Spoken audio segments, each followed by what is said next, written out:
Andriamanitra tomponay a mafaly anay ny tafavoreto amin'ity an'ity a mangetahitanao zahay mideranao zay tompony amin'ny asanao amin'ny fiainanay tsirairay rehefa miaino ny olona ny sesy niakatra teto a Jesosy dia mahita hoe manokana eo anatrehanao daholo ny olona tsirairay a manana ny fomba hitondrana azy manana ny kasika kely le pimaso kely anehoanao hoe tena zava-dehibe aminao izy tsy hoe zava-dehibe fotsiny fa sarobidy aminao izay tsirairay ary izay teny rehetra ampianarinao anay a dia hay moa ao anatin'ireny trangam-piainana toa olana toa zavatsarotra samihafa ireny aokay ny anehoanao ny voninahitra ao dia hitondranao anay a hampiatra izay nampianarinao dia rainay ianao amin'ity tantarany Davida ianaranay efa mby amin'ny fiafarany izay ankehitriny efa diva hifarana misaotra tamin'izay efa nampianarinao rehetra ary amin'ity an'io zahay mbola mangetaeta te hianatra fa ny teny ray ao anatiny io baiboly io ay manan-kareny ay misy aina ao anay ary ianao mandefa ny teninao ianao ny teninao dia sitran'izay mahafantatra ny fiainanay tsirairay avy tongeto ianao tompo dia izay miandrandra an'izay te handray an'izay zay dia misokatra amin'ny anaranao zay Jesosy Kristy asanao any anatin'ny fanahinay rehetra sokafo ny sainay ny ampahirato no masonay ahitanay zava-mahagaga ao anatin'ny teninao dia atonga anay rehetra ho lehilahy sy vehivavy mahery olona maherinao Andriamanitra tononay amin'ny anaran'i Jesosy nivavaka amen. Taona 2020 dia mianatra hatramintsika ao anatin'ny lohahevitra lehibe antsika dia ny atonga antsika senao ho fofona manimpofona ho an'Andriamanitra atonga ny fiainantsika ho anitra mamelovelo ka rehefa ny an-danitra any Andriamanitra tsy hoe tsy amin'ny fotoana sasany ihany fa amin'ny fotoana rehetra dia faly be izy manao hoe io zanako io dia hafa mihitsy manao narera zany ny ahitany anao isan'andro izay ilay tanjontsika Korinthiana 2:2-5 izay manteny hoe fa hanitra i Kristy ho an'Andriamanitra izahay ny tanjontsika ho isika dia ho tonga kristianina samy mitondra ny hanitra i Kristy isika dia manome nianatra olobe any baiboly anankiray tsika nga David izay nga David izay tenenin'ny tompo ary amin'ny asan'ny apôstôly 3:12 hoe nahita olona Andriamanitra zanaky Jese io lehilahy araka ny fony ka ny dikany hoe lehilahy araka ny fony kay olona ny anao ny sitrapony rehetra izay ny hitantsika fantatritsika tsara fa tsy olona tanteraka ny dikan'izany ho ahy tsy hoe olona tsisy kianiny Davida fa i Davida mihitsy ary amin'ny tena misy atao ohatra antsika senao mihitsy misy zavatra be tamin'ny fiainany fa mampahery be anatrany hatrany fa ny fianarako an'ity tantarany Davida ity hoe hay moa olona hafahafa raha jerena tahaka ny hoe jerentsika raha amin'izao vanim-potoana iainantsika izao dia mety misy manondro molotra be Davida hoe Davida iny fa iny olona araka ny fon'Andriamanitra izay toepony izay no ianarantsika amin'ity an'io isika ny lohahevitrintsika amin'ity an'io dia izao hoe ahoana ny ahatonganao ho olo mahery n'Andriamanitra ahoana ny ahatonganao ho olo mahery olona mahery n'Andriamanitra any amin'ny tsara toko fahenina tadidinao i Gideona natson'ilay anjelin'Andriamanitra rehefa niresaka tamin'ilay anjelin'i Jehova dia niteneniny hoe fiadanana ho anao Andriamanitra momba anao lehilahy mahery amin'ity an'ity tiako zaraina aminao izay toe-tsaina izay fa ato anatin'ity baiboly ity hitanao ny zavatra rehetrarehetra ato anatin'ity baiboly ity hoy voasoratra ny amin'ny bokin'ny Korintiana tenenin'ny tompo rehefa ao amin'i Jesosy tsika senao dia eny ho atsika ny ato anatin'ity rehefa ao amin'i Jesosy tafiditra ao amin'i Jesosy tsika dia izay zavatra voasoratra ato tian'Andriamanitra tsy hoe sorata anaty fotsiny dia tonga antsika ho be fahalalana fa misy dikany. Raha miteny an'izay lehilahy mahery izay Andriamanitra ny amin'ny bokin'ny mpitsara dia ho hitantsika eto amin'ny Samoela faharoa toko fahatelo amby roapolo, hitantsika ny amin'ny tantara voalohany toko faha 1:20 no hitenenana an'io any amin'ny bokin'ny tantara. Matoa nakan'Andriamanitra toko anankiray mihitsy ny tantarana, any amin'ny bokin'ny tantara izy tsy toko iray fotsiny. No hoe fa iza daholo ny lehilahy mahery ny Davida, dia satria tian'Andriamanitra ampitainany aminao izay toe-tsaina izay, hoe tia nofidiana ho olona mahery nge ianao e. Tendren'Andriamanitra ianao ho olona mahery. Jeremia toko voalohany 1:5 tadidinao tsara ilay teny manambara hoe mbola tsy tany akibon'ny mamanareo ianao, fony ianao mbola tsy tany akibon'ny neninao no efa nofidian'Andriamanitra, efa notendreny. Dia notendreny tsy olon'olom-pony e. Indraindray tsika rehefa mandinika tsika, indrindra moa ka mampitata tsika amin'ny hafa, dia mahita hoe inona moa izay izaho. Androany izany ianao raha hivoaka nitsy varavaranitsy dia tiako saininao mihitsy hoe ay ve izany nofidian'Andriamanitra ho lehilahy mahery, ho vehivavy mahery. Afaka matoa voasoratra ato. Dia tian'Andriamanitra koa ho voaraintsika izay toe-tsaina olo mahery izay. Inona ahoana ny ahatonga anao an'izay hoe olona maherin'Andriamanitra, olona maherin'Andriamanitra. Da ho ara jerena vadikitsika sianao ny Baiboly any amin'ny Samoela faharoa toko fahatelo amby roapolo. Samoela faharoa toko fahatelo amby roapolo. Mizara anankiroa io texte io misy aloha ny antsoina hoe faratenin'ny Davida. Andiny voalohany hatramin'ny fahafito izay ny idirantsika. Efa ho ia taminao efa mamaraparana ny fianarana n'ity tantaran'i Davida ity isika. Faratenin'ny Davida no henoantsika eo anatin'ity andiny voalohany hatramin'ny fahafito ity. Farateny tsy hoe ny voateny ilay andiny fahafito dia maty izy, tsy hoe izay, hoe io izany ny tenitenen'ny farany mihitsy. Tonga dia vao vita dia tonga dia tsy ohatr'izay kory. Fa farateny tahaka ho an'ny mpandinika ny tenin'Andriamanitra hoe salamo farany ny soratan'i Davida, ity vakiantsika eto ity. Ilay hoe salamo aza mieritreritra mihitsy ianao hoe ny dikan'ny salamo dia hoe ao amin'ny bokin'ny salamo. Fa fihirana fankalazana an'Andriamanitra ny dikany hoe salamo. Izay ilay hitenenan'ilay any amin'ny bokin'ny Kolosiana, any amin'ny bokin'ny Efesiana sy Kolosiana hoe mira firam-panahy tononkira-tsalamo ao anatinareo. Ny salamo dia tononkira fiderana an'Andriamanitra, tahaka ny hoe zavakanto hiderana an'Andriamanitra. Dia ity hoe faratenin'ny Davida ity dia salamo farany no soratany, tsy any anatin'ny bokin'ny salamo, ohatran'ilay nianarantsika tamin'ny farany, Samoela faharoa toko faharoa amby roapolo, salamo nataon'i Davida koa iny, salamo fa tsy any amin'ny bokin'ny salamo, fa aty amin'ny bokin'ity Samoela ity. Fakitsika ny andiny voalohany hatramin'ny andiny fahafito. Izao ny farateny nataon'i Davida. Hoy Davida zanaky Jese, dia ny lehilahy izay voasandratra ao ambony ilay voahosotry ny Andriamanitra Jakoba, sady mpanao fihirana mahafinaritra amin'ny Israely. Ny fanahin'i Jehovah no mampiteny ahy, ary ny teniny no eo amin'ny lelako. Andriamanitra ny Israely manao hoe, eny ny vatolampin'i Israely miteny amiko hoe, indro ny mpanapaka ny olona, marina izy sady manapaka amin'ny fahatahorana an'Andriamanitra. Ary izany dia toy ny fahazavany maraina raha miposaka ny masoandro, dia ilay maraina tsy misy rahona iny, ary ny ahitra manorobona amin'ny tany no ny ainandro manarakaraka ny ranonorana. Ary tsy toy izany indrindra amin'Andriamanitra avy ny taranako. Fa fanekena mandrakizay no nataony tamiko, voalamina amin'ny zavatra rehetra sady voatandrina, fa ny famonjena ahy rehetra sy ny iriko rehetra moa tsy ampy tsy moyny va. Fa ny tena ratsy fanahy rehetra kosa dia tahaka ny tsilo harina, ary ny olona izay mikasika azy dia tsy maintsy mitondra visy zarandefina. Ary azafady, fa tsy azo raisiny tanana izy, voadinganako kely.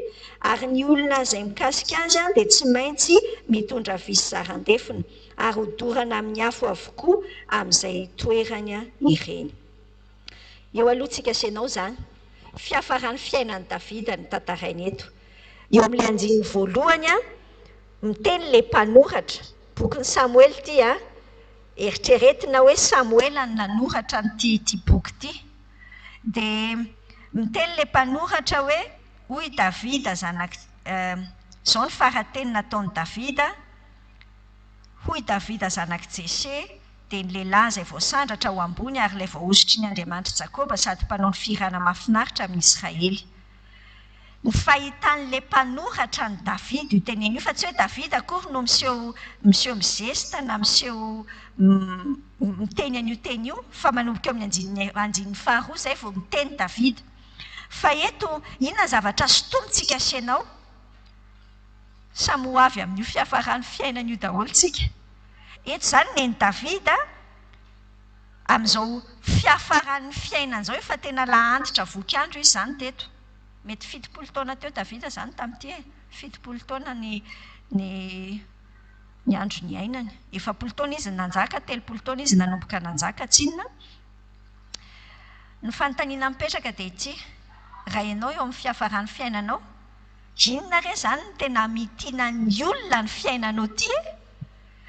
Manampy be hatrany, manampy mihitsy no misaina an'izany. Samy efa nanatrika fotoam-pandevenana daholo tsika tamin'ny herin'ny androany, tsika tsy nanana fotoana satria nisy mpiara-miasa amin'ny radio izay niampitany mandrakizay tany dia nandeha-nandevina sy mampahery ny fianakaviana. Fa rehefa fotoanana fahafatesana ohatran'ireny tena mampisaina mihitsy, mampisaina mihitsy. Ary mahasoa raha afaka no tsika malagasy matetika tsy te hisaina an'izay, ohatrany hoe manahirana be miresaka an'izany, aza miresaka an'izany ka, fa tena manampy tsara mihitsy hoe ny fiainana nge tonga amin'ny fiafarany. Dia neny Davida ny tonga eo amin'ny fiafaran'ny fiainana izy dia ny amitiana n'ity mpanoratra ity anazy, io ny amitiana ny fiainany.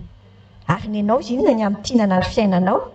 Inona no tadidin'ny olona rehefa tsy eo ianao? Le izy nge tsy amin'ilay farany iny hoe tsisy manam-potoana nge hoe andraso, fa rehefa tena le farany iny misy atiana dia ataoko an'izao daholo ny olona amin'izay izao no tadidiny momba. Le tadidiny nge le fiainanao izao le fiainantsika asianao izao. Le ataontsika izao no mamaritra hoe ohatry ny ahoana no tentsika koa amin'ny fiafaran'le fiainantsika. Aza mieritreritra mihitsy ianao hoe rehefa eo dia ho hitako ihany, fa izao dia miomana.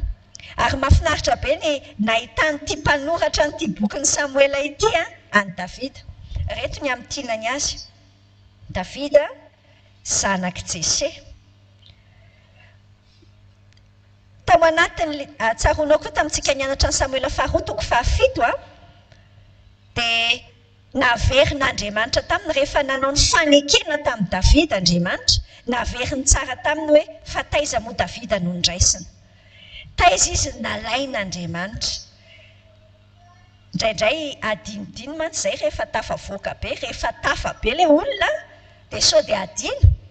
Fa averina mazava tsara hoe Davida zanaky Jese. Jese zany nge olona tsy hoe olona tsy dia akory, tena olona tsisy pahalala tamin'ny Betlehema. Izany Betlehema zany nge tanàna farany kely fa tany nofidian'Andriamanitra ary tian'Andriamanitra ho tsahivitsika foana izay fiandohantsika izay. Misy fotoana ny raha afako rehefa lasa ianao dia indraindray ary ny talohanao mahamenatra anao na no miray laharana amin'ny dadanareo sy mamanareo ary indraindray. Misy olona dia ohatr'izany mihitsy rehefa tafita izy dia ataony tsinotsinona ny loharanony poirany. Fa jereo tsara Andriamanitra na dia eo aza ilay na voasandratra ambony io Davida io, voasandratra, tsy nisy mpanjaka nalaza ohatran'izany Davida izany. Solomona mpanjaka tena mpanjaka be koa izy fa zany Davida izany tena hafa. Hoy efa noteneniko taminao hoe ao aorianan'i Jesosy Kristy ny anaran'i Davida ny anarana miverina betsaka indrindra tao anaty Baiboly ato. Intsivin-jato any no miverina tao anaty Baiboly ny anaran'i Davida. Fa tian'Andriamanitra patsiahivina antsika, hitenenana anao koa hoe Andriamanitra nge le mpanangana ny malahelo miala amin'ny vovoka izay io Andriamanitrantsika io. Iza moa ianao ty, zanak'iza moa ianao dia indraindray ianao mipotsamolotra kely hoe Sanakiza moa za ve inona moa zay za aza miteny an'izany ianao fa fantatra mitompo tsara ianao tsy ariana le maizy azy anao fa ao mihitsy ny sitoma amin'ny tompo anao dia aza menatra ny origine anao ny fiandohanao zany mihitsy ianao fa ao ny akamy tompo anao zanak' Jese Davida ary mipetraka hatramin'ny farany izay hoe zanak' Jese izy ampatsiahivo ny tenany fa ampatsiahivin'Andriamanitra azy koa tany amin'ny Samuela faharoa toko fahafito nampatsiahivin'Andriamanitra azy tsara hoe taizany nakan'Andriamanitra azy. Ny zavatra famitianana ny fiainan'i Davida teneneto hoe voasandratra ao ambony io Davida io. Jerentsika io Lioka toko faefatra ambin'ny folo io Lioka toko faefatra ambin'ny folo andiny fa raiky ambin'ny folo izao ny voasoratra ao anatin'io teny io hoe fa izay rehetra manandra tena no ahetry ary izay rehetra manetry tena no asandratra. Jerenao tsara le teny malagasy ampiasainy tena zava-dehibe voasandratra. Ny dikany hoe voasandratra tsy izy akory ny nanandratra ny tenany fa nisy nanandratra azy tao voasandratra ao ambony izy. Andriamanitra izay nanandratra anazy izay satria voasoratra voateny mazava hoe voaositry ny Andriamanitra Jakoba ity Davida ity. Tsaroantsika tany amin'ny Samuela voalohany toko faha 14 izay nanosoran'Andriamanitra azy izay. Ny tadidiavan'ny olona ny Davida zany rehefa mahita ny Davida ny olona dia azon'ny olona mihitsy hoe wow, ary Davida tena nasandratra Andriamanitra iny. Asa manahoana ny sary avelanao amin'ny fiarahamonina misy anao. Tenin'Andriamanitra ny manambara amintsika amin'ny Luka io hoe izay manetry tena dia asandratra Andriamanitra. Indraindray isika miezaka mafy mihitsy mamboatra n'ity pasiportsika sy le sary hitan'ny olona ety ivelany hoe andraso aloha amboamboarina sao dia afa-baraka amin'izany fa andraso aloha misy sary tiatsika ho hita tiany hafa ho hitany tiatsika ho hitan'ny hafa eo amin'ny fiainantsika. Tsy ohatran'izay ny Davida. Tsaroanao tsara tsika nianatra tany amin'ny boky Samuela voalohany an'ity Davida ity ny Davida tsy izy no mieritreritra hoe tsy mifantoka izy amin'ny hoe finona ny eritreretan'ny olona. Tadidinao tsara ny fanavahantsika ny Saul sy Davida. Izay ny tena problema ny Saul ny Saul mieritreritra foana izy hoe ahoana ny ahafahany mahazo sitraka amin'ny olona mba be manao j'aime zany Saul. Izany ny tedaviny. Fa ny Davida ny zava-dehibe aminy ny anao ny sitrapon'Andriamanitra. Hainao ny Salamy 5:1-9 toy ny kiran'i Davida zany ny anao ny sitraponao Andriamanitra no sitrako. Ary izay le fony Davida nahitan'Andriamanitra azy hoe olona araka ny fony.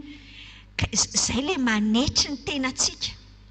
Hitanao za rehefa mivavaka isan'andro dia ao anatin'ny tonom-bavako foana hoe Jesosy ahafao amin'ny tenako mihitsy androany. Isan'andro dia mila mivavaka an'izay hatrany satria rehefa mieritreritra loatra ny tenanao ianao dia lasa mieritreritra hoe inako izao fijerin'ny olona tsy maintsy amboariko kely izany le mananina. Lasa tsy tandritandrinao fa mitady izay hanandratana ny tenanao azy ianao. Dia nefa rehefa izay dia lasa tsy tafanandratra anao Andriamanitra fa no mifanohatra amin'izay ny iseho. Lasa manetry anao Andriamanitra. Fa ny Davida voasandratra ambony izy satria tena olona feno fanetreteny ity Davida ity. Le fanetretena ahoana tena afaka tamin'ny tenany izy tsy nieritreritra ny azy izy fa nieritreritra ny an'Andriamanitra. Zavatra anankiray fantatra momba ny Davida teneny eo amin'ny andiny voalohany io dia hoe mpanao fihirana mahafinaritra.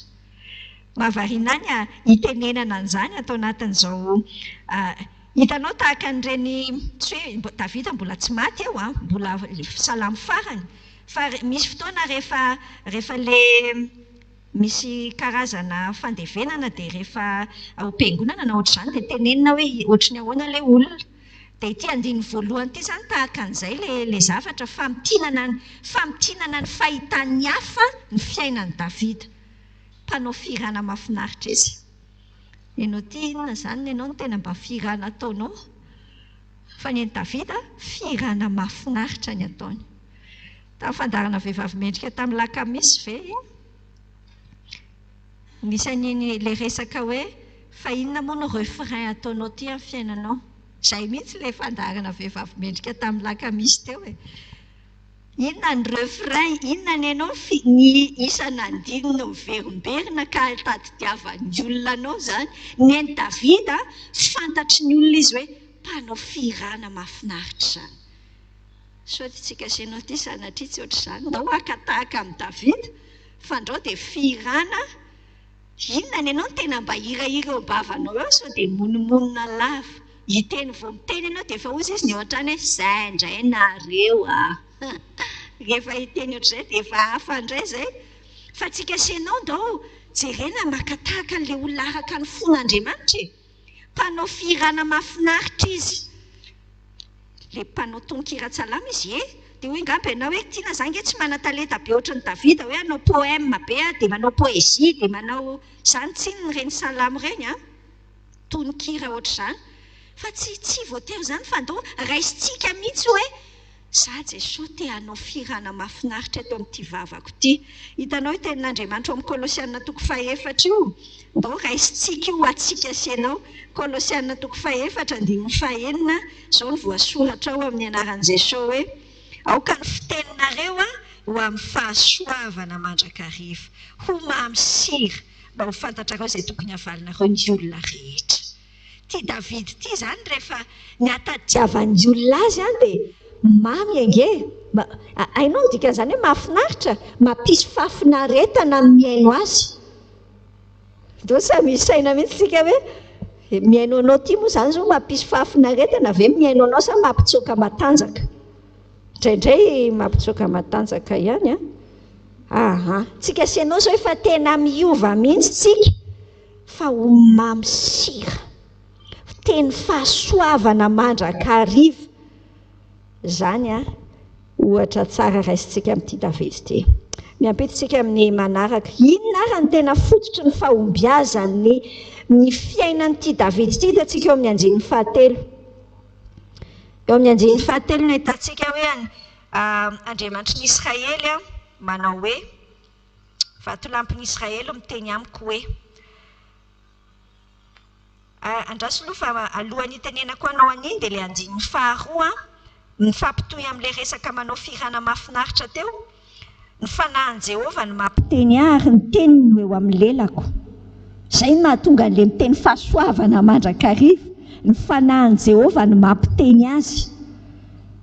Misy fotoana misy olona mailaka mihitsy izy miteny hoe zao mihitsy ny tenenin'Andriamanitra na mailaka izy hiteny hoe tenin'Andriamanitra ilay zavatra teneniny. Fa ndao isaina tsara tsika, tena ny fanahin'Andriamanitra tokoa ve no mampiteny atsika. Ny fanahin'Andriamanitra rehefa mampiteny atsika dia mitondra fiainana ho an'ny hafa, mitondra fibebahana ho an'ny hafa. Samy mandinika tsara an'izay Zany ve ny tenin'Andriamanitra ve no eo amin'ny lelantsika rehefa mitenitsika. Sa sao dia mba teny mandratra, teny mangidy, teny feno fitsikerana tsy miabo, tsy mampamokatra e. Misy zavatra indraindray tsy hoe indraindray fa misy zavatra misy fotoana tsy maninona mihitsy na tsy tenenina aza. Efa niteneniko anao moa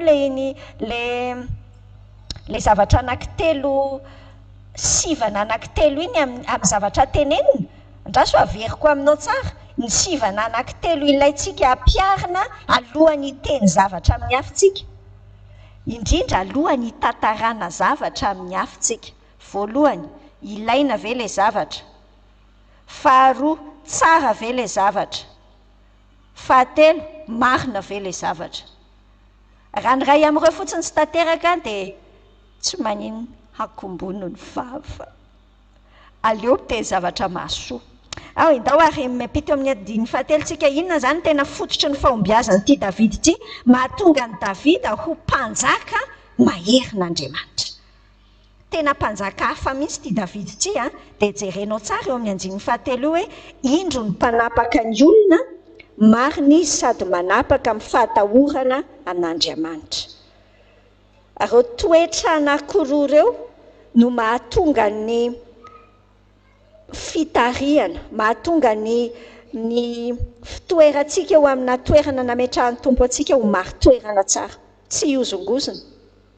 Rehefa marina dia manapaka amin'ny fahatahorana an'Andriamanitra, mandeha amin'ny fahamarinana dia mandeha amin'ny fahatahorana an'Andriamanitra. Ireo ny fototry ny fahombiazana, na resaka ao amin'ny fiaina-tokantranonao, amin'ny fitezanany zanaka, amin'ny fifandraisanao amin'ny olona rehetra, resaka fitondranao an'io sampana hoentinao io, resaka fitondranao resaka fiainam-pirenena.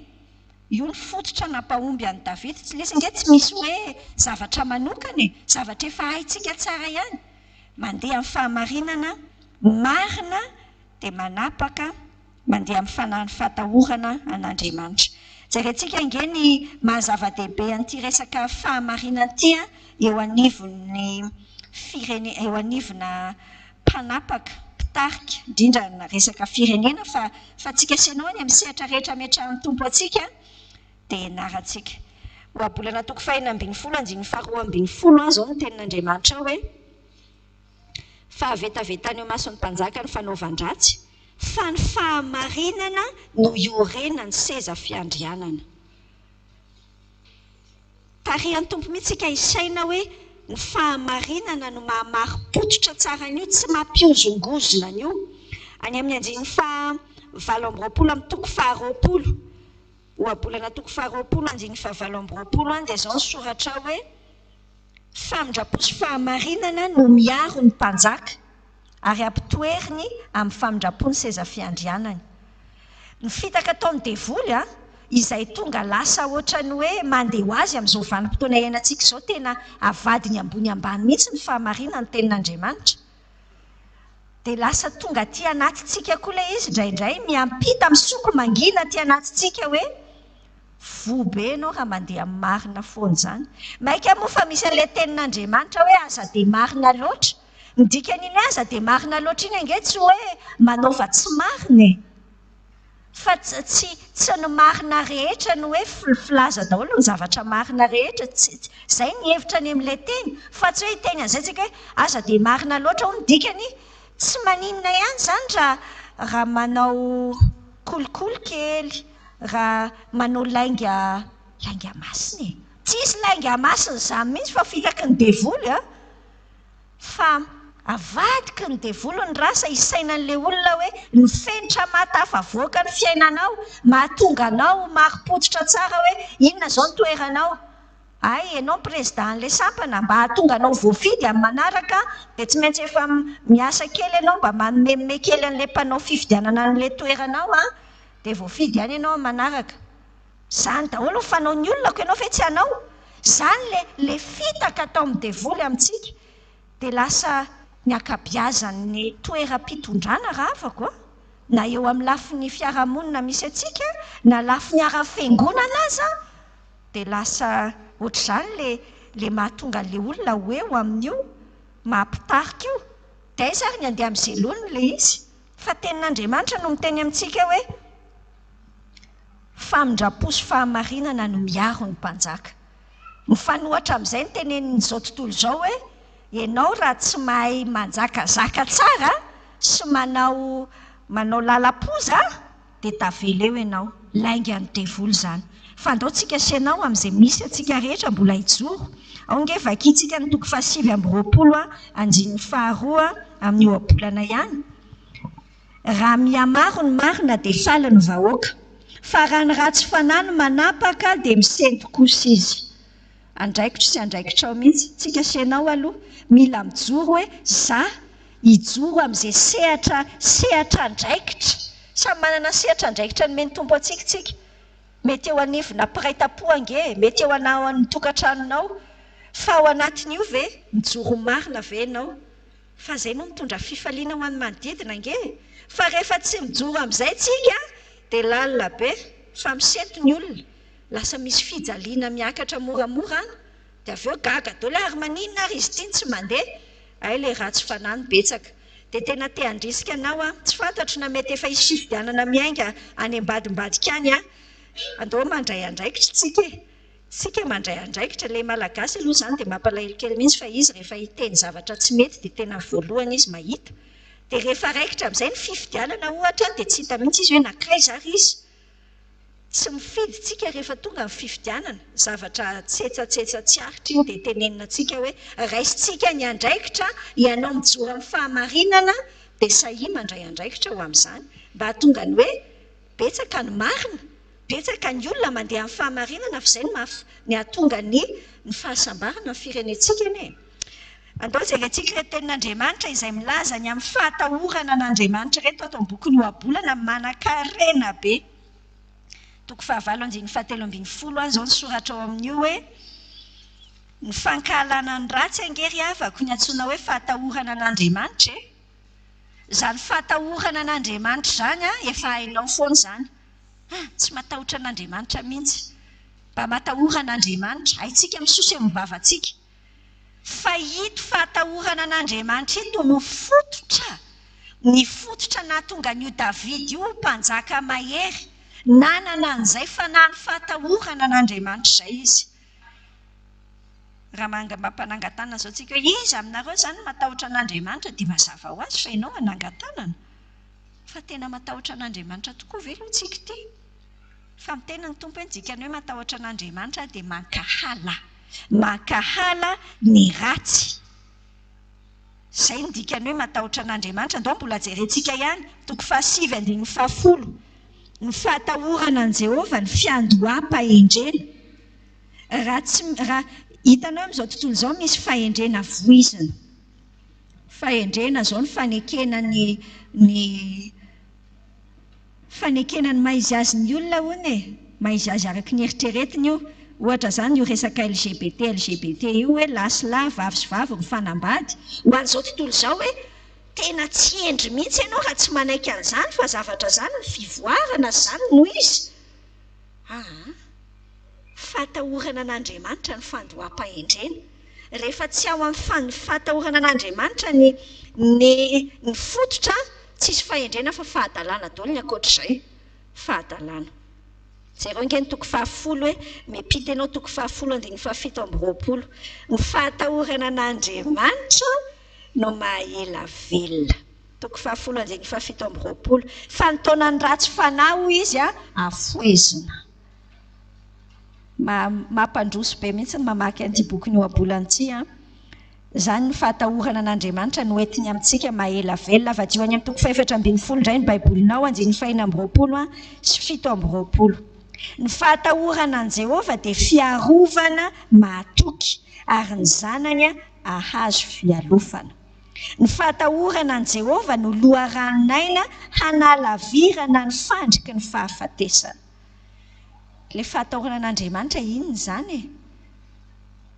tsy fahatahorana ny mason'ny olona izay ny tena problemantsika eto fiainana indrindratsika malagasy matahotra ny mason'ny olona ka anika tsy ny tany mihitsy ny fady fa ny vavam-bahoaka dia rehefa eo anatrehan'ny olona mety dia mety azay fa ny antsika rafako tsy le eo anatrehan'ny olona ny antsoina hoe mpianatry ny tompo ny tena mpianatra araka ny fon'Andriamanitra dia tsy hoe rehefa eo mpampianatra rehefa mandeha tenenina foana amin'ilay mpianatra malalan'i Jesosy aty amin'ny EMH aty raha ohatra ka mbola blozy fotsiny atahora amin'ny mpianatra mbola tsy mpianatra ny tompo izay mpianatra fotsiny izay fa tsy mpianatra ny tompo fa raha ohatra tsisy blozy fotsy tsisy surveillant tsisy mpampianatra nefa izy mahay manaja ny tena tsara dia manao izay tokony atao izay izy fa nandeha tamin'ny fanahy fahatahorana an'Andriamanitra izay ilay tediavintsika rafako mamaritra an'io nge dia ilay zavatra ataonao ny tena mahay ianao anao ity tsy ilay zavatra ataonao eto masontsika eto ka hitenenao hoe alleloia masina fa soavan'ny tompo tenenao daholo ty teny masina rehetra ity tsy ninge mamaritra ny maizazy ianao fa inona ny ataonao rehefa ianao rery ao am-pandrianao inona ny ataonao rehefa ianao rery milalao ny telefonina inona ny ataonao rehefa ianao tsisy mahita fa lasa daholo ny olona ianao miasa tranon'olona miasa ao an-tranon'olona ianao ka lasa daholo ny olona ny ataonao amin'iny ny ataonao amin'ny fotoana tsisy mahita zay ny tena hoe zay ianao zay ary zay no mahafototry ny hoe fototra mihitsy ny fahatahorana an'Andriamanitra ary nanana ny Davida zany mahatonga anazy olo mahery n'Andriamanitra raha ho alaitsika sainao zany jereo koa ny toko 5:1-5 zao ny teny ny famindrapo sy ny fahamarinana no avitra amin'ny eloka ary ny fahatahorana an' Jehova mitovy amin'ny andiny toko 5:7-7 ty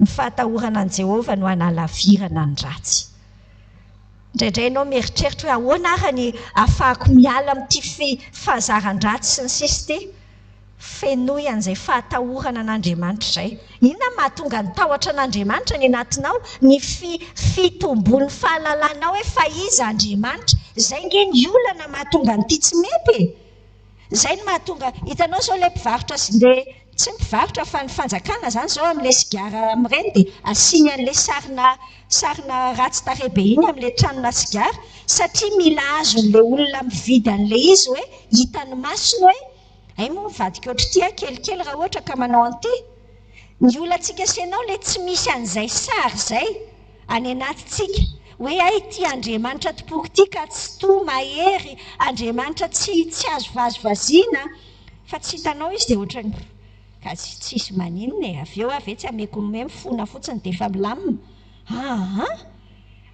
ny fototra zany ahafahanao manalavitra ny ratsy dia ny fitombonao amin'ny fahatahorana an'Andriamanitra ahoana ny ahatonga an'izay fitombonao amin'ny fahalalana hoe izy Andriamanitra saintsaina rehefa ilay mamaky salamo ireny raiso daholo ny toetra an'Andriamanitra izy ohatry ny ahoana izy dia raiso an-tsaina zay ny dikany hoe mino imaginena na hoe raisina tsaina ilay izy dia avy eo ny sainao maminaika an'ilay izy hoe zay mihitsy no izy mahazo antoka ny zavatra tsy hita maso zay ny dikany hoe mino dia raha vao tsy azonao an-tsaina zay ilay hitenenan'ny salamo voalohany hoe misaintsaina mandrakariva saintsaina ilay tenin'Andriamanitra dia lasa azonao sary an-tsaina tsara dia hitanao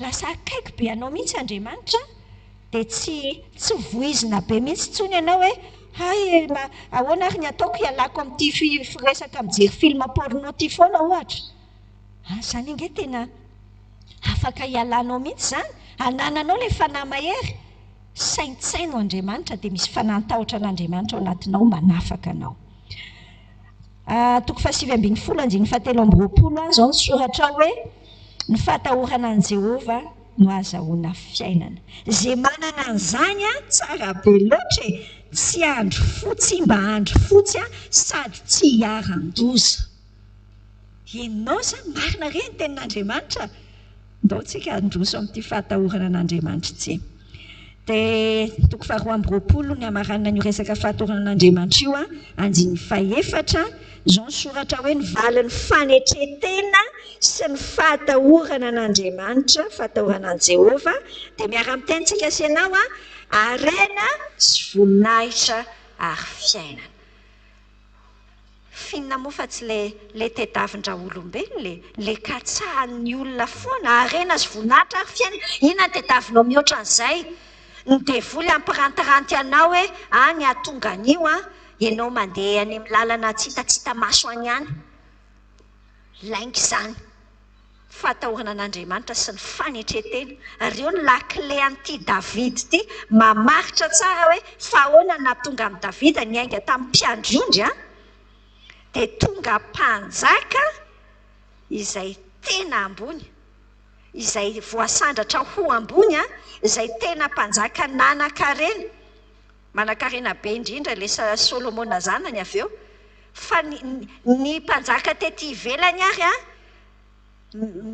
miazakazaka manompo an'i Davida tsaronao tsara le mpanjaka nanamboatra lapa ho anazy mahavariana mihitsy zany ny olona hafa any ivelany iray mpanjaka ny Tiro namboatra lapa ho an'i Davida zany nge ny ataon'Andriamanitra rehefa ianao mandeha amin'ny fahatahorana ao ravako ny lakile amin'ny fiainana matahotra an'Andriamanitra tsotra be zany fampianarantsika zany fa mampiatra an'izany manahoana ndao ampiarina amin'ny zavatra rehetra amin'ny fiainantsika toy izany fototry ny fahombiazan'i Davida raha miverina any amin'ilay Samuela teotsika Andriamanitra ny fototra Davida nanaiky hiara-miasa amin'Andriamanitra fa i Andriamanitra no nanao ny zavatra rehetra jerenao tsara eo amin'ny 5 miteny izy aloha hoe ary tsy toy izany indrindra amin'Andriamanitra va ny taranako ny fandikateny ny fandikateny dia somary samihafa ny fandikana ny teny fototra teny Hebreo no nanoratana an'ity testamenta taloha ity dia adika amin'ny teny anglisy adika amin'ny teny frantsay adika amin'ny teny gasy dia samy manana ny fandikany azy fa amin'ny dika teny fototra io teny hoe tsy toy izany indrindra amina io zany tahaka amin'ny teny hoe izay tokoa tahaka an'izay manapaka tamin'ny fahatahorana sy marina zay fa amin'ny dika teny fototra io teny io miaiky Davida hoe tsy ohatran'izany zahay Andriamanitra miaiky Davida hoe tsy tanteraka miteny aminao hoe nanafanahy ny fahatahorany Davida fa tsy tanteraka ohatr'izay ny fianakavian-dray manontolo tsy izy manokana tsy tanteraka ohatr'izay foana akory dia miaiky izy hoe tsy toy izany indrindra ny taranako zay ngamba ny tokony hamakinana io fa lasa fanontaniana hoe tsy toy izany indrindra amin'Andriamanitra va ny taranako fa fiekeny Davida io hoe tsy tanteraka fa nisy tantara ratsy be da be tao fa izao dia eo mantsy le toyany fa fanekena mandrakizay no nataony tamiko na tsy tanteraka ary Davida le fony Davida mihazakazaka ny tady ho voalamina ny fifandraisany amin'Andriamanitra izay fo zay le tian'Andriamanitra ho ampitaina amintsika tsy le fo mieritreritra hoe parfait tsisy kianina tsy misy kianina zany mihitsy Davida be kianina be ary Davida fa le fony mihazakazaka rehefa nitenenina tany izy tamin'ny resaka Batseba nibebaka izy ny fony izy dia hitantsika ny tantara rehetrarehetra fa zao ny hitantsika amin'ity Andriamanitra ity inona nataon'Andriamanitra taminy fa io ny fototra izay nataon'Andriamanitra izay nanao fanekena mandrakizay tiako ampatsahivina anao tsara fa ao ange ny fototra ny fototry ny fahombiazantsika dia tenentsika rehefa avy eo moa fa ao amin'ny Jesosy Kristy io fanekena any amin'ny Samuela 2:7 le fanekena nataon'Andriamanitra tamin'ny Davida contrat Davida tamin'ny contrat nataon'Andriamanitra tamin'ny Davida fa teneniny eo amin'ny Samuela 2:7 io hoe mitarika makaty le taranaka Davida ny tena tany an-tsain'Andriamanitra Jesosy izay rehefa tafiditra ao anatiny io Jesosy io izay rehetra manaiky hoe za hiditra ao amin'ny Jesosy dia mahazo an'izay anjara amin'ny fanekena mandrakizay io tsika ary izay tsy tafiditra ao dia ho lazaintsika io ny efa rano hoe tena ratsy fanahy ny fototry ny fahombiazana raha avako dia hoe ekenao ve ny fanekena mandrakizay ataon'Andriamanitra aminao izay ny fototry ny fahombiazana satria io Andriamanitra io manaja tsara ny safidinao ny fototra zany hoe ianao ve manaiky anao sinihan'ilay contrat manaiky tena hiara-iasa amin'io Andriamanitra io ve ianao ny zavatra jerenao ngefa mahafinaritra be ilay tenenany azy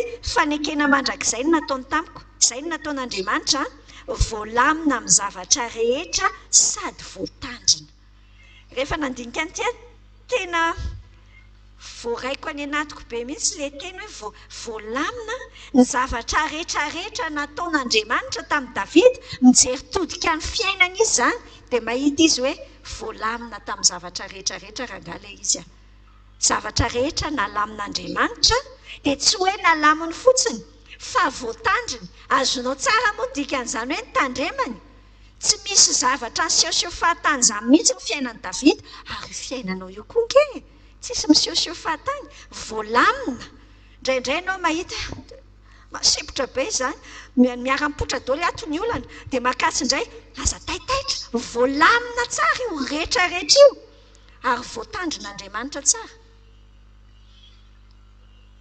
azonao midika an'izany hoe Andriamanitra anie no mitandrina an'io zavatra io hoe zay le ampatsiavintsika foana amin'ilay Deutéronome 3:30 iny hoe mifamatra amin'ny andronao ny fiadananao. So dia ianao mieritreritra hoe variana be angamba Andriamanitra na nanota be loatra angamba dia tsy haiko intsony izay mahazo ahy. Voalamina amin'ny zavatra rehetra sy voatandrina. Andriamanitra ny manao an'izany, fandaminan'izany, mampisy tosika finoana be, manampy abe aloha izany fa tsy fantatro any aminao any, manampy abe hatoky an'Andriamanitra fa voalamina io rehetrarehetra io. Manahoana raha vao miainga ny toe-javatra anankiray dia izay aloha no teneninao aloha, voalamina amin'ny zavatra rehetra io sady voatandrina tsara, tsisy atahorana. Alohany andraisanao telefona fa amin'ny 1:30 alina misy miantso anao, raha misy miantso anao amin'ny 1:30 alina tena midoboka amin'ny fonao, inona angaty maty izy sanana inona? Fa izao aloha no teneninao, voalamina amin'ny zavatra rehetra io sady voatandrina. Manampy be anao izany, atoky an'io Andriamanitra io, fa izany ny fahitany Davida rehefa mijery todika. Ka io tsika sy ianao mbola tsy mijery todika izao fa andeha mbola amakivaky fiainana dia efa omeny Davida, ohatra hoe omena sopapa kely tsika izany. Izao no nahitako an'io Andriamanitra io izy Davida, dia andao raisitsika ho antsika sy ianao izany, dia tohizana ange jerenao ny tohany hoe hampitsomohany ny famonjena sy ny faniriana rehetra. Izao tsara ilay teniny hoe fa ny famonjena ahy rehetra sy ny iriko rehetra mo tsy hampitsomohiny va. Ahoana izany e? Ny famonjena ny Davida rehetra, tsy hoe ny sasatsasany tsy hoe indraindray tamin'ny fiainana, fa ilay famonjena azy rehetra, ny zavatra iriany Davida any anatiny any ireny no ampitsomohan'Andriamanitra, ataony mitsimoka. Dia ny dikan'izany mitsimoka izany rehefa ho avy izao ny inona moa ilay fiantsonany mahafinaritra be mihitsy rehefa milatsaka ilay orana voalohany aorianan'izao ririnina izao dia manomboka mitsiry amin'izay ilay zavatra. Ilay maitsomaitso kely rehetra ireny, mahafinaritra be ny zava-manijery ny tontolo amin'ireny. Fa ohatran'izay mihitsy ilay izy. Fantatrao moa fa ny ataon'Andriamanitra mitsimoka ao, ny famonjenanao. Ianao izany indraindray matahotra hoe inona ny hipotra rapitso raha afaka pitso. Famonjenanao no mipotra eo e. Inona ny hipotra rapitso raha afaka pitso? Ilay fanirianao io amboarin'Andriamanitra io mahatadidy hatrany hatrany Salamo 7:1 iny Ilay Salamo 7:1 iny tiako loatra iny averiko foana iny rehefa misy olona miresaka amiko kafe no kidododa be fiainany dia averiko amin'ny foana koa iny. Salamo 7:1 ilay misy ijerenao nge andao aloha verenina vetivety fa manampy dia avy eo tsika mijery ny olobe any Davida rehetrarehetra fa tsy ela be tsika mijery an'iny e. 7:1 jerenao ary amin'ny 7:20 ary izay midina ny an-dranomasina ka mandeha an-tsambo sy manao rarahany amin'ny rano lehibe no mahita ny asan'i Jehovah sy ny fahagagana ataony amin'ny rano lalina. Izay aloha eny tompo mety amiko tsara izany tenin'Andriamanitra izany. Za te handeha lalina miaraka aminao dia mahita fahagagana be dia mahita asa lehibe, ok. Fa midina amin'izay tsika eo amin'ny 5:20. Fa hoana hony? Fanteny izy, ary iza ilay izy? Hoy, Andriamanitra ny teny dia naninona? Dia nahatonga fiainana tsara tarehy be ve amin'ny fahitako azy? Nanangana siklôna hoy ny Andriamanitra e. Dia nampisondrotra ny onjan-drano izy, dia niakatra hatrany amin'ny lanitra. Za ty, ilay olona izany, za ilay olona io izany, niakatra tany amin'ny lanitra dia midika teny imbonany io tena hoe dia nitotona ny amin'ny tany. Nidina ny amin'ny farany lalina indray, levona noho ny fahoriana. Jerenao 7:20 sangodingodina ireo sady nivembena tony mamy, very ny sainy rehetra. Dia nitaraina tamin'i Jehovah ireo raha ory izy ka nampiala azy tamin'ny fahatereny izy, nanono ny rivotra mahery izy ka nitsatra ny onjan-drano dia 7:30 ilay tena tiako hisarihana ny sainao dia faly ireo satria nitsatra izany. Ary nentiny ho an'ny fitodiana ny iriny izy. Fantatrao moa fa na io irinao io raha tsy hainao anaiza ny direction makany amin'io e. Tsy fantatrao hoe ianao manana faniriana lalina ny anatinao any dia mieritreritra ianao hoe aty ilay lalana makany. Tsy azonao an-tsaina hoe kay antsana be ilay ao. Dia ianao mantsy mafilo be mihitsy. Tsika sy ianao tinga tena mafilo fa maharitra tsika sy maharitra amintsika ny tompo e. Ianao rehefa misy hevitra izay ato anaty lohanao ato dia izay no izy. dia tsy maintsy manisy cyclone ny tompoko atahoana moa. Alefa mihitsy ny cyclone mba tsy hitodika amintsony ny lohanao fa hitodika makaty. Dia gaga ianao avy eo hoe fa satria nitodika ho azona akaty ny sambonao, ay moa aty le tena direction irianao fa tsy le tary dia mikikiky loatra izao ianao sisa hoe ay moa. Fa izay io Andriamanitra io Andriamanitra io mampitsimoka ny faniriantsika sy ny famonjena ho antsika rehetra izy. Izay no ampitsimoany amin'io. Aza taitaitra ary fa izay io dia mifalia amin'izany. Tiako ery io Jesosy io. Fa izao misy resaka. Tanteraka ao amin'ny Kristy daholo io zavatra rehetra io araka ny teneniko anao teo amin'ilay tenin'Andriamanitra amin'ny jaona 4:4 hoe Jesosy io ny lalana sy fahamarinana ary fiainana. Any amin'ny asan'ny apôstôly toko 4:2-10 tsy misy anarana hafa eto ambonin'ny tany azahoantsika famonjena fa tsy ny anaran'i Jesosy. Rehefa tafiditra ao amin'i Jesosy tsika sy ianao dia lasa tsika le zavatra niainan'i Davida, izay le fanekena mandrakizay tian'Andriamanitra sotomina amin'ny sainao hoe ianao nge tafiditra ao anatin'io ianao ange tahiko amin'ny alalan'i Jesosy ary amin'ny alalan'i Jesosy ririana. Jereo tsara eo amin'ny 9 sy 7 izay tsy manaiky an'i Kristy. Rehefa mamaky an'io zany tsika miteny hoe fa ny tena ratsy fanahy rehetra kosa dia tahaka ny tsilo. Inona zany tena ratsy fanahy zany? Ny olona tsy manaiky an'i Jesosy zany. Rehefa tsy misy afa-tsy karazan'olona roa eto ambonin'ny tany, tsy fantatro ianao hoe aiza ho aiza amin'ireo fa mizara roa dia roa ihany ny olona. Na ny olona manaiky an'i Jesosy ao anatin'ny fanekena mandrakizay ampitsimoan'Andriamanitra famonjena sy ny faniriany rehetra ataon'Andriamanitra mitsimoka, ataon'Andriamanitra feno ny fitahiana ny fiainany.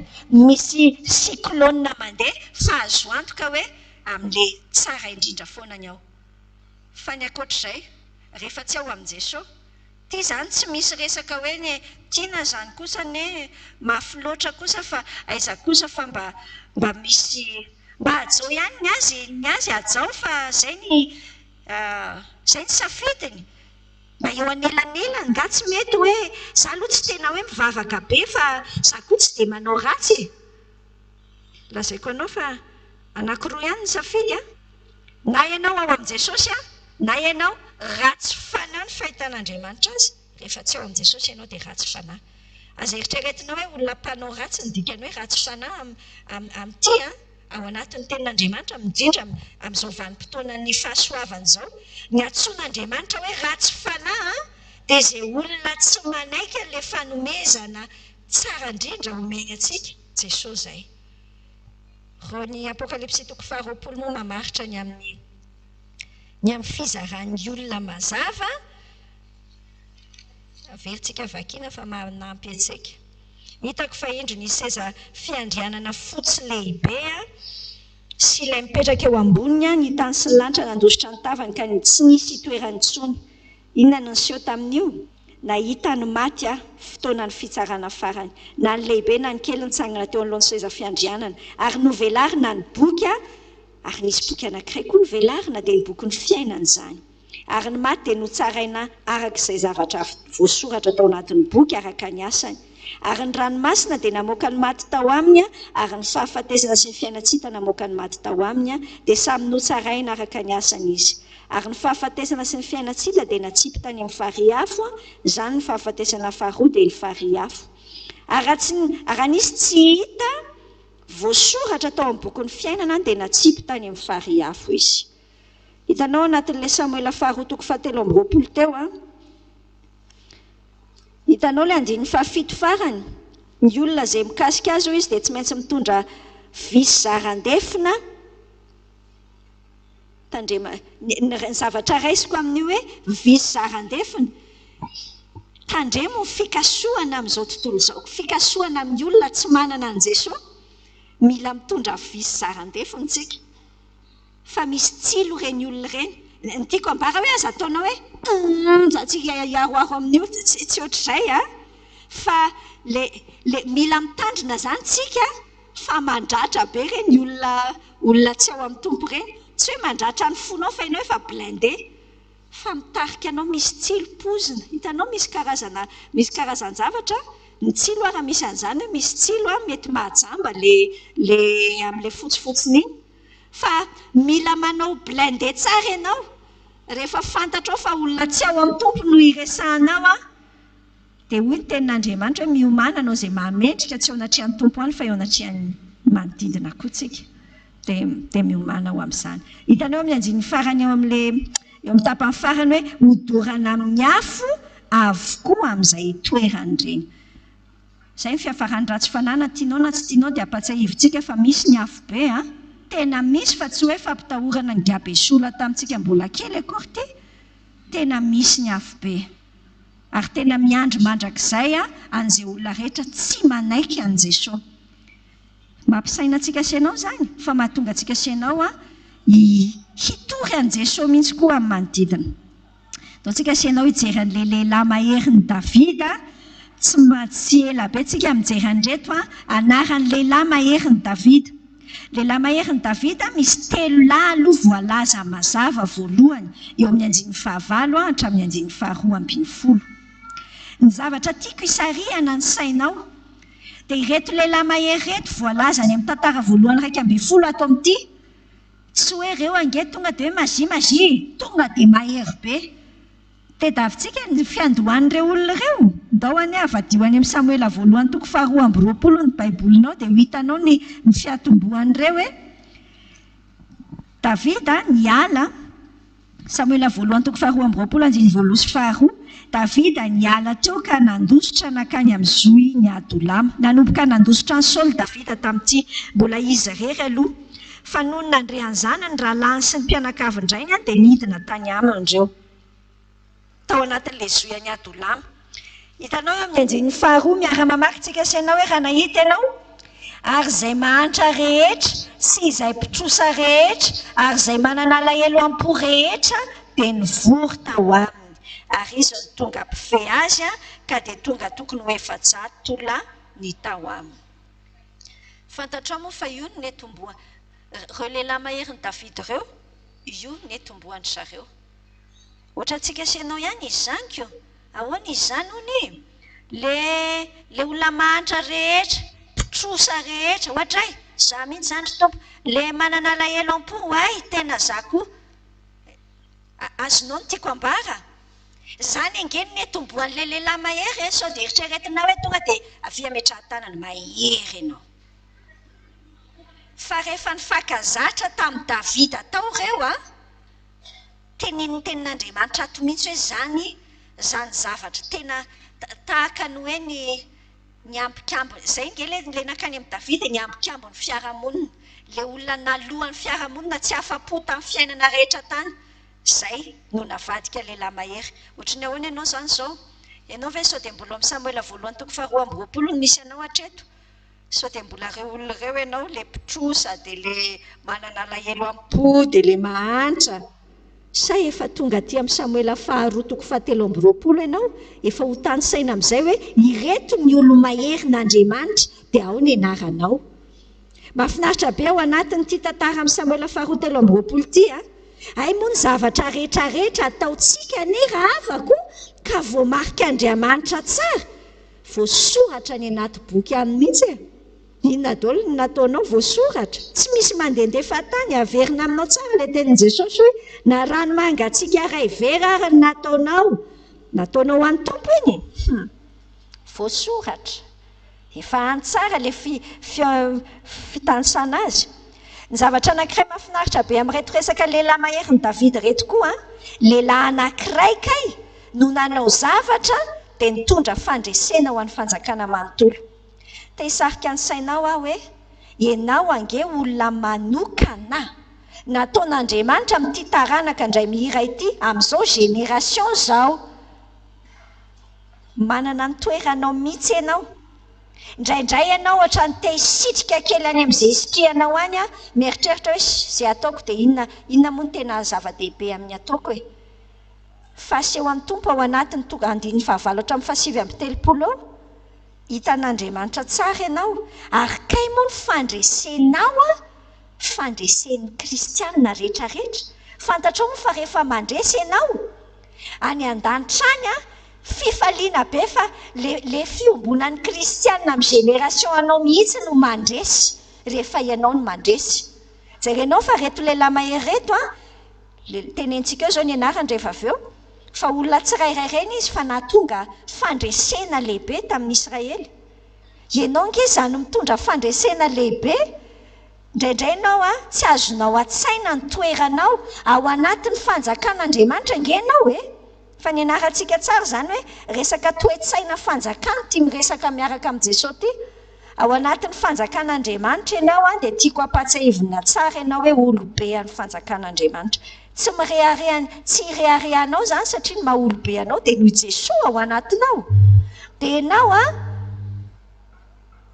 aza atao hoe le adinao isan'andro iny zany te handrisika anao hoe fandresentsika iny fandresenao iny fandresentsika iny andao aharitra zay retsika eto moa nitoetra ny reto lehilahy mahery reto Korinthiana voalohany 5:20 ainao tsara amin'ny aniny eo antsenjery miorena tsara aza miova fa maefa be mandrakariva fa tsy foana tsy akory ny fikelezantsika aina ao amin'ny tompo indraindray ny teny rehefa verimberina foana dia ohatran'ny lefilefy zany ny dikany ohatran'ny eny ary fa averin'ny tompo aminao tsara tsy foana ka misy dikany ny ataonao ianao le mety miaritra ianao a miaritra tsy mamaly an'ilay olona manao tsirariny aminao ianao zany ange tsy foana zany ny fandresenao amin'iny fandresentsika zany mahafinaritra be ao anatiny zay le pirala zay misaina ngeza rehefa ao anatin'ny adinao any an-tranonao any mety hiteny ianao ngamba hoe sina moa ny hidiran'ny fiona amin'ny mpiainao aty fiainako ty fa miara-mandresy tsika kay rehefa mandresy ianao rehefa mandresy an'le trosy iny ianao fa tena efa sika ty trosa efa nandresy a dia eny efa raika poka no anina dimy mianaka fa nandresy zay tamin'iny nandresy tsika miara-mandresy Joseba Basbeta le anarany aloha manahirana telo lahy maherin'Andriamanitra aloha reto telo lahy maherin'ny Davida moa zany le fiantsoana azy teto andiny fahavalatra faharoa folo iny nataon'ity lehilahy ty nahafaty olona ato amin'ny Samuela faharoa izy nahafaty olona 700 ny filaza azy any amin'ny tantara voalohany izy nahafaty olona 300 tsy fantatritsika hoe taiza nisy latsaka le fandikanan'le baiboly le fandikanan'le fandraisana an-tsoratra an'ilay izy fa zao fantatritsika nylay mandeha dia nahafaty an'izay le olona Benaya koa ao aorianao mbola resantsika kely farany eo avy eo nahafaty ohatran'izay zava-dehibe amin'Andriamanitra ilay hoe ady anankiray izy ndray mandeha monja dia nahafaty an'izay iny aloha ny anankiray misy an'ity Eleazar ty Eleazar ty namely ny Filistina izy mandra-pavizan'ny tanany niraikitra tamin'ny sabatra mihitsy ny tanany fa ny Israely namany eo amin'ny 5 zao le soratra ao fa indraindray le fandikatsika azy ohatrany le hoe niakatra ny lehilahy zao le izy hoe raha niaika ny Filistina zay niangona iady ireo ka niakatra ny lehilahy amin'ny Israely rehefa tonga andeha hitsangana iady nanangana ady tamin'ny zanak'Israely zany ny Filistina teto dia ny Israely le Israely namany Eleazara tamin'io nandeha nitsoaka izy zay ny dikan'le hoe niakatra ny lehilahy amin'ny Israely fa tsy hoe niakatra iady tamin'ny Filistina ry zalahy nitsoaka fa Eleazara tsy niala teo izy ary niraikitra tamin'ny sabatra mihitsy ny tanany fa satria nisy an'izay tena hoe lazonady mbola fehezintsika moa rehefa avy eo hoe inona daholo ny toetrana lehilahy maherin'Andriamanitra olo maherin'Andriamanitra raisintsika rehefa resiny le olona le Filistina dia zay le Israely vao miverina indray le miaramilan'ny Israely andeha haka amin'ny babo sisany nataony Isama eo amin'ny 1:12 Isama ny olona hafa nandositra ny fahavalo fa Isama zao ny zavatra tantara teo hoe tonga nanao antoko anankiray teo amin'ny tanina voanemba zava-dehibe le tenenany hoe tanina voanemba saino nge zany hoe misy tanimbolony zareo Israely zany a tanimboly zany mampiseho fiainana zany mampiseho fiainana andavanandro fa inona nataon'ilay fahavalo nitsangana toko anankiray izy dia nakeo ampovoan'le nakeo nibodo an'le sahana voanemba ny zavatra voaraiko tao anatin'ny fandiniako an'io dia ity impiry ny fahavalo a no manjakazaka eo amin'le toerana eo amin'le kanananao eo amin'le ankohonanao le toerana anao a nomen'Andriamanitra dia tamin'ny fahavalo fa misy sama ve ao isama inona ny nataony ny olona hafa rehetra vao nahita ny Israely ohatra nalaindry zalahy olona ny tanimbonembantsika lasa ry zalantsoka na ny miaramila ny Israely hafa fa isama kosa dia sanijoro izy nijanona teo afovoan'ilay tanimbonemba zay ilay soratra ao nijanona teo afovoan'ny tany io kosa izy ka nahazo io ary namono ny Filistina ny olona mahera ianao ty antsoin'Andriamanitra inona zao ny tanimbonemba amin'ny fiainanao inona ilay fiainanao andavanandro bodony fahavalo indraindray ny ataon'ny olona fotsiny ny ataon'ny fahavalo aty anaty saintsika iravoravo tanana hoe atahoany efa izay no izy tsy manaiky sama manina koa ianao raha tsy manaiky fa ianao no antsoin'ny tompo hoe ndao hitsangana fototry ny fahombiazantsika sy ianao mianatra amin'ny reto izy telo lahy reto tsika nanana fahasahian'ireo iny tena zava-dehibe amin'ity taon'ity ozy tsika ny tanjontsika dia hoe kristianina samy mitondra ny hanitry Kristy izany olo maherin'Andriamanitra izany dia olona sa ary azafady rehefa hampanaoviny tompo exercisen'izay fahasahiana izay ianao savy ianao hijoro amin'ny fianakaviana misy anao savy ianao hijoro amin'ny mpiara-mianatra fa tediavin'Andriamanitra ianao hoe ianao ilay maherin'Andriamanitra fahasahiana io fahasahiana io ato no miaingana tediavin'Andriamanitra aminao miainga ato inona le finiavanao hoe za ninona ho tenenina amiko eto dia za hijoro zay le fahasahiana zay courage ao anatin'izay tena hoe fahasahiana mitady an'izany ny tompo amin'izao vanim-potoana iainantsika izao ahita ve izy any amin'izay misy atsika any inona ny zavatra tena hitantsika koa faharetana io ilay teny any amin'ny Hébreu 10:5 tokony hanana faharetanareo mba azahoanareo ny teny fikasana rehefa vitanareo sitrapon'Andriamanitra aza mana tena hita ny fahasoavan'Andriamanitra sy ny fahagagana tony jerenao fa eo amin'le teo amin'ny Eleazara sama dia samy tenenin'Andriamanitra hoe Andriamanitra nanao famonjena lehibe dia hita eo tsara mihitsy izany Jehova nanao famonjena lehibe tamin'izany andro izany Andriamanitra nge no nampandresy an'ireo rehetrarehetrareo aiza moa ny amin'ondry rijo seba zany olona 300 sa 400 indray mipaly zany tsy amin'ny heriny ange zany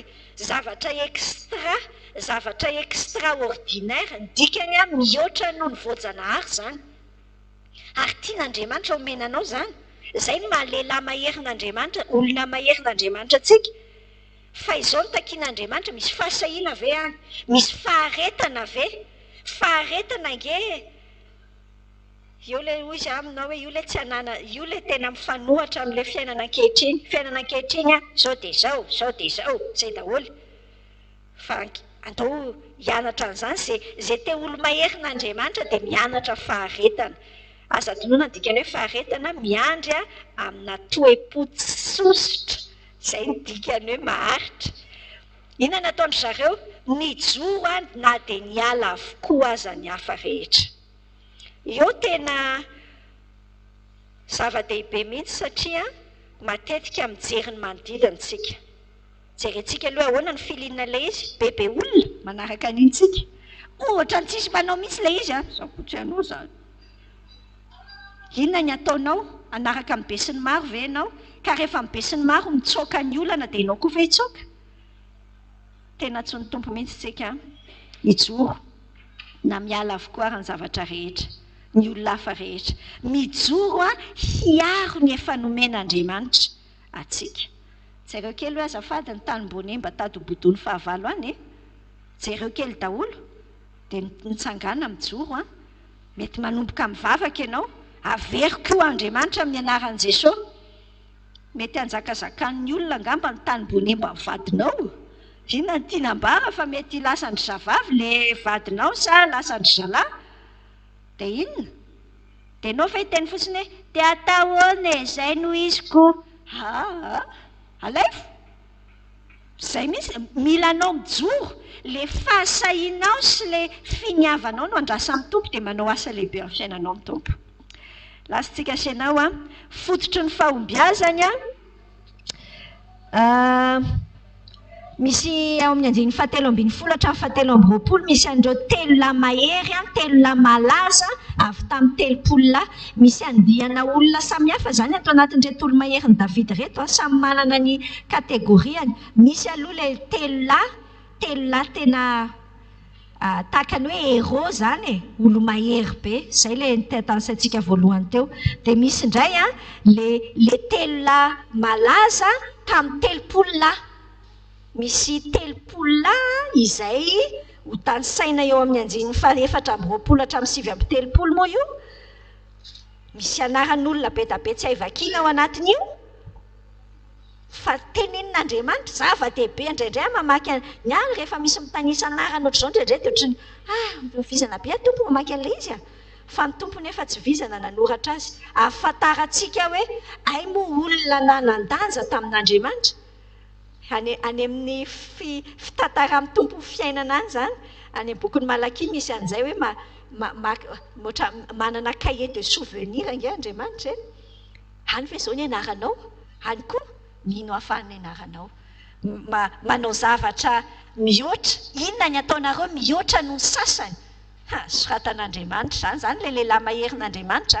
Inona zavatra hitantsika eo amin'ilay andiny 7:20 hatramin'ny 7:70 nisy fotoana Davida tamin'izy mbola tany amin'ilay tao anatin'ny zoyany Adolama naniry izy naniry fotsiny za zany te hisotro amin'le ranona fatsakany Betlehem za Betlehem zany mbola any amin'ny 10 kilometatra miala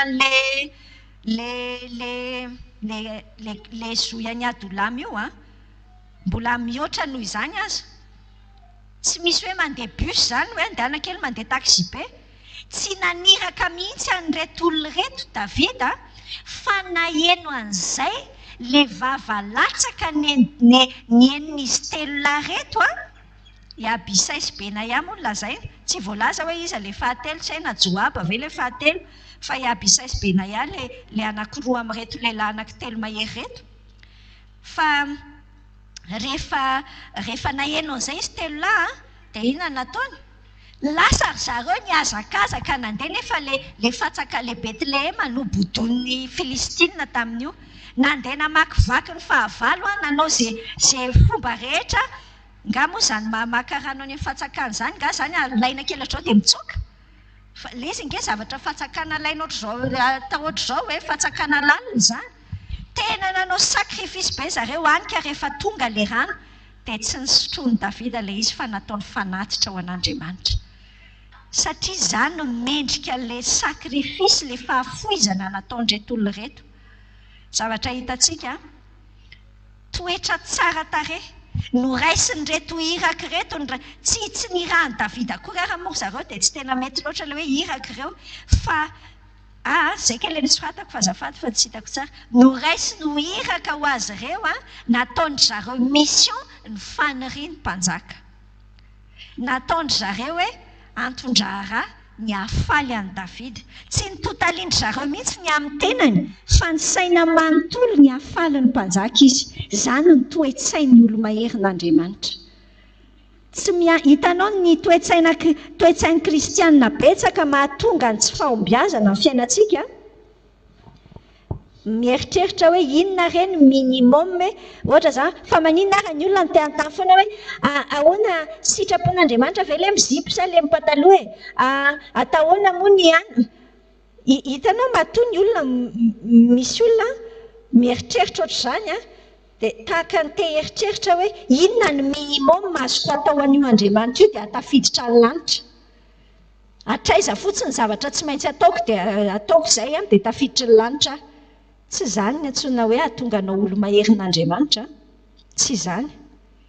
Tsy izay ilay fiainana kristianina. Fiainana kristianina olona raiki-pity amoureux amin'Andriamanitra. Ohatra nisy telo lareto, tsy hoe amoureux amin'ny Davida izy ka sao dia tendray hoe homosexuel koa reto izany sa inona. Fa olona tena hoe izay tiany Davida fa avalatsaka amin'ny andrasana lasa izy telo lahy. Izay ny tadiavin'ny mpanjaka ny dao ary. Manahoana re raha tsika sy ianao tsy hisafidifidy ato hoe inona ihany moa izany ilay inona ny minimum hoe atao dia mety e. Fa izay tenenin'Andriamanitra dia ny hafaly azy ny tadiavintsika. Izay ny antsoina hoe olona araka ny fon'Andriamanitra. Hitanao tsara ny Matthieu 5:20, andiny 5:5 manambara hoe izay ataontsika ninona nge ataontsika amin'ny hafa e. Tsika izany izao tsy hita amin'ny masontsika nendry zalahy hitany Davida, io Davida vatabean'i Davida miteny hoe mangateta ranon'ny Betlehema hono izy. Hay dia lasa zareo nanome an'izay fahafam-po izay an'i Davida. Tsika tsy mahita an'i Jesosy mivantana. Fa ao amin'ny Matthieu 5:20 dia tenenin'Andriamanitra tsara hoe ny ataonao amin'ilay manodidina anao, amin'ilay madinika, ay moa ny zavatra ataoko rehefa mandeha any am-ponja dia ay kay mamangy an'ireny olona voafonjy ireny ay ve Jesosy no anaovako an'iny e. Rehefa mamangy marary any amin'ny hôpitaly ay ve Jesosy no anaovako an'iny e. Ary rehefa tsy manao an'izany an'ireny olona ireny ay ve Jesosy tsy anaovako an'izany e. Te hanao zavatra ho amin'ny tompo ianao, jereo ary ny manodidina anao dia ataovy izay azonao atao aminy. Mamarana azy tsika sy ianao misy any Abisay sy Benaia tantarainy eto. Abisay namono 300 lahy kay fa tsy Benaia. Dia Benaia Levita ny dadan'ity Benaia ity. Lehilahy mahay io ilay voalaza eo. Voalaza fa navita asa be. Tsara koa izany anarana hoe Benaia izany fa rehefa miteraka ianao dia tsara tarehy fa tena misy zavatra ngeza be natao navita asa be ho ny fitenitenin'Andriamanitra azy. Namono lehilahy anankiroa mahery tany Moab izy namono liona tao anaty fatsakana tamin'ny andro feno lanezy be izy namono Egyptiana géant be anankiray izy tamin'ny fomba ohatra ny neny Davida mihitsy mitovitovy amin'ny neny Davida. Tsy nanana fiadiany Benaia teny an-tanany fa ny fiadian'ilay resaka anona fotsiny nananany teny an-tanany inona ilay nananany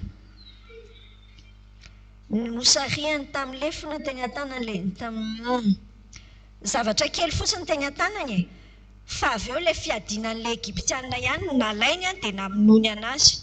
Izay no tsahivin'Andriamanitra momba ny Benaia. Farany ary ahoana ny ahatonganao olo maherin'Andriamanitra?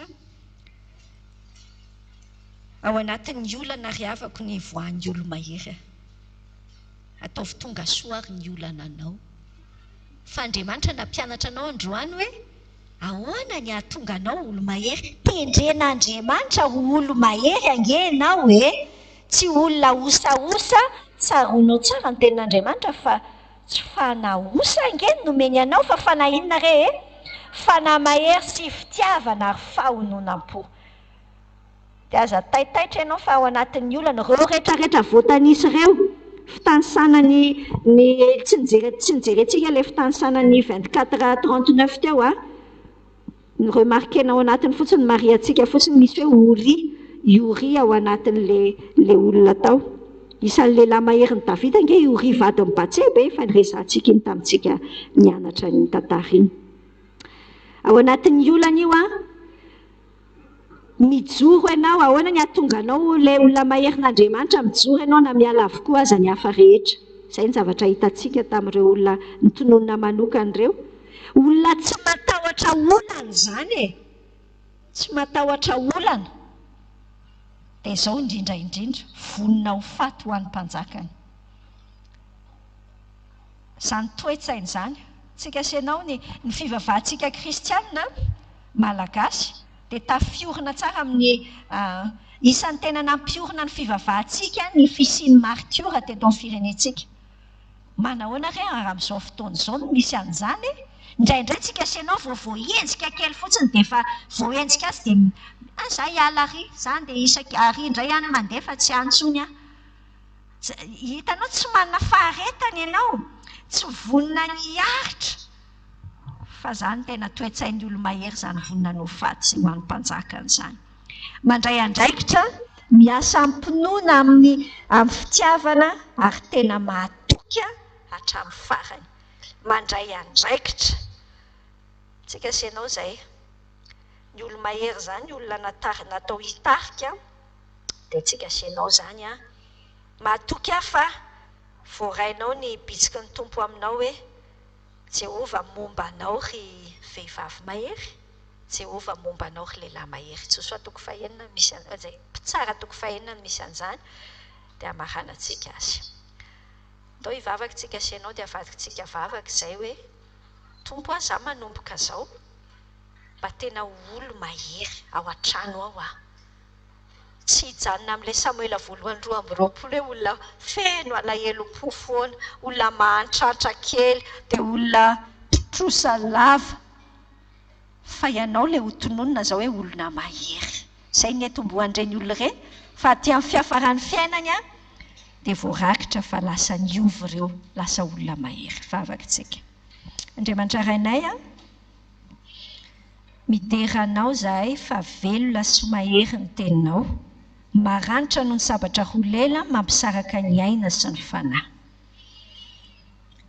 Tompo te miaika eto anatrehanao zahay, fa voantsonao olo mahery zahay fa matetika tsy tadidinay.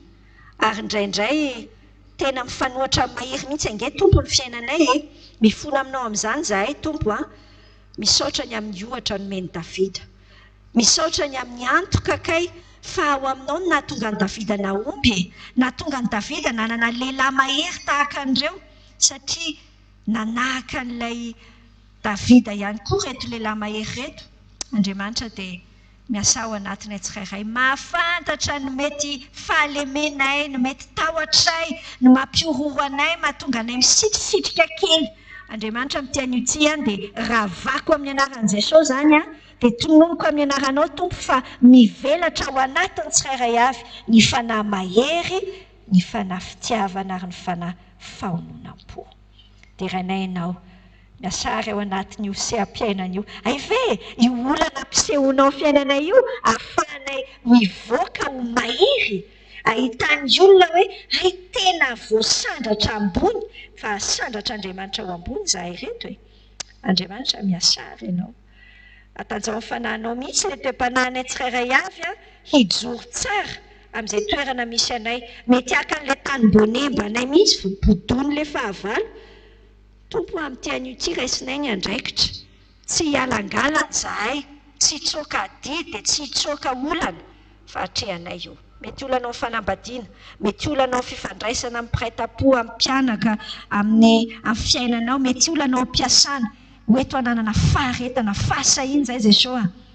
Tena anana an'ilay lazonady, tsy miala eo na miraikitra ohatran'ilay tanan'ilay Eleazara iny ary amin'ny sabatra ny tanan'ony Jesosy izay meo an'izany lazonady be izany. Jesosy izay te hianatra an'izany hoe vonina no faty ho anao fa tsy mionona amin'ny kelikely eny amin'ny fanomponanao eny. Andriamanitra tsy vitanay izany fa amin'izao fotsiny fa milanao zahay. Jereo ary ny fiainany tsirairay ao anatin'izao akatokana fidirana fampidirana mpianatra izao, tsisy orin-java-tsoa ireo olona rehetra ireo, mipiaino ny radio vaovao masoa rehetra, vangio isa-tokantrano. Jereo izay ao anatina tsy fahasalamana, esorina amin'ny anaranao ny aretina. Hoeto aty aminay mihitsy ilay fanahy manompo anao na inona toerana ametrahanao anay.